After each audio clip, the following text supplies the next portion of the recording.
this album was sort of like considered like Ziggy Goes to Hollywood or Ziggy Does America. Right, okay. So like the Ziggy Stardust album is sort of like this like British rock album. And this one sort of like comes after Bowie doing like an American tour. And it's heavily influenced by like American like rock music. Right, yes. And these kinds of albums, like after your big one, always like really excite me because it's like now that you have all of the resources and the attention, what are you going to do now? Yeah. So that always like really excites me. And there's not like a bunch of like huge radio hits on this album, but there are lots of like beloved, like some of his most beloved songs if you are a Bowie fan. Yeah, definitely. And I say that the through line to a lot of Bowie's work, and he's even said this, like when he looked back at his work, it seemed that he wrote a lot about like isolation and death and decay. And I feel like this album is a lot of that. Okay. There's lots of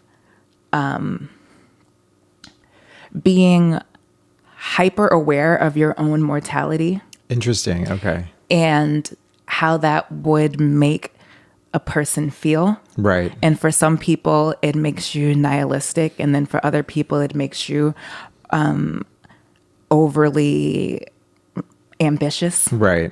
And, some people are like, we're going to die. Nothing means anything. And some people are like, we're going to die. You have to do everything that comes to your mind. Please hurry up. You know what I mean? Right. And some of my favorite Bowie songs on this album, Aladdin Sane, Time, Drive-In Saturday, so Cracked Actor. Time is my number one. Time is favorite. my number one okay, too. Okay, I love that. So I'll just talk about that then. So there's a section that I believe is definitely speaking about death. Okay. And he says, the door to dreams was closed. Your park was real dreamless. Perhaps you're smiling now, smiling through this darkness. But all I have to give is guilt for dreaming. Beautiful. It's like, it's talking about Guilt grief. for dreaming. Absolutely. Yeah. It's like, maybe whatever happened to you is lovely, but I can't help but feel terrible about you not being here. But I also think it's a guilt for dreaming. Like, I don't know what that is, because I think the song is like grappling with the idea of your mortality. Right. So it's like, I think I connect most to that song because I realize a lot of my own songwriting is, me dealing with the concept of my own mortality and what that means for like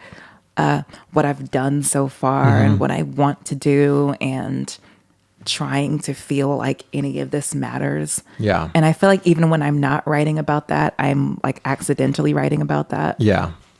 And it relates to like other topics that are in the same universe. It's like, I'm like, I write a lot about like power and like money and stuff like that. And it all is like the same thing of like thinking about like legacy and whatever. And time, the lines, time, he flexes like a whore, falls wanking to the floor. His trick is you and me, boy. Ooh. Hits like a ton of bricks. Yeah. And would you say when you heard lyrics like that, you wanted to write them yourself, kind of? Did you find the lyricism of Bowie particularly inspiring to make yourself make music? Or was it the more musical side or some of each? What it really was is that I didn't, while I loved like,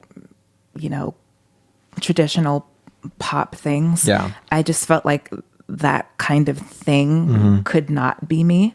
And it felt so like intimidating to, try to make like a Rihanna song, you know what I mean? Right. Or like a Britney Spears song. Like it's like those types of songs are like so difficult to make. Yeah.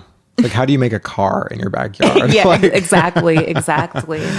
But the Bowie music, it feels like people made it. it does. You're right. That's a really good way of putting it. It does feel like people made it. And when like hearing it, Yeah. and also just like the unconventional song structure, it allowed me to feel like, oh, a song could be anything. Yeah.